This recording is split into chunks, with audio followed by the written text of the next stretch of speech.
tusonge mbele, turudi hapa jijini Nairobi ambapo tunaungana sasa na mwanahabari wetu Victor Ngaruya ambaye amekita kambi katika eneo la Kariobangi Kaskazini. Victor Ngaruya, tufahamu kipi?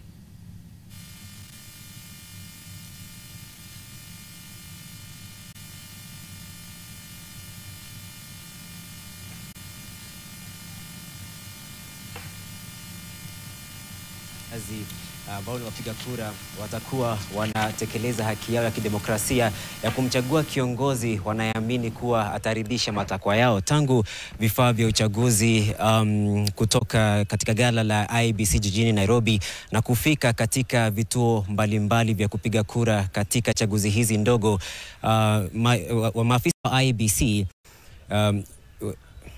wamekuwa wakihakikisha ya kwamba wataendelea na maandalizi haya, na kwa sasa nimeweza kuzungumza na msimamizi wa IEBC hapa Kariobangi ambaye amenifahamisha kuwa tayari zile karatasi za uchaguzi zimeweza kufunguliwa na zimefunguliwa mbele ya wale agents ama wasimamizi ambao watakuwa katika vituo kadha kuhakikisha kwamba uchaguzi huu utakuwa ni wa haki na utakuwa ni wa uwazi. Niliweza kuzungumza na wakazi wa eneo hili la Kariobangi ambao walinieleza kuwa kuna changamoto ambazo zimekuwa zikiwakumba kwa sababu ya kukosa uongozi wa mwakilishi wadi katika eneo hili la Kariobangi Kaskazini, zikiwemo ukosefu wa maji na pia usalama ulikuwa umezorota, wakisema kuwa yule kiongozi ambaye ataweza kuibuka mshindi wanatumai sana ataweza kujishughulikia changamoto hizo. Bila shaka ni taarifa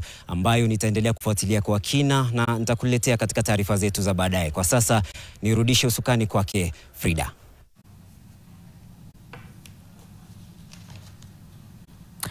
Naam, asante sana. Huyo ni mwanahabari wetu Victor Ngaruya akiwa katika eneo hilo la Kariobangi, na tunafahamu fika kwamba Tume Huru ya Uchaguzi na Mipaka IEBC tayari imeanza ule mchakato wa kusafirisha vifaa vya kupiga kura vinavyohitajika katika eneo hilo.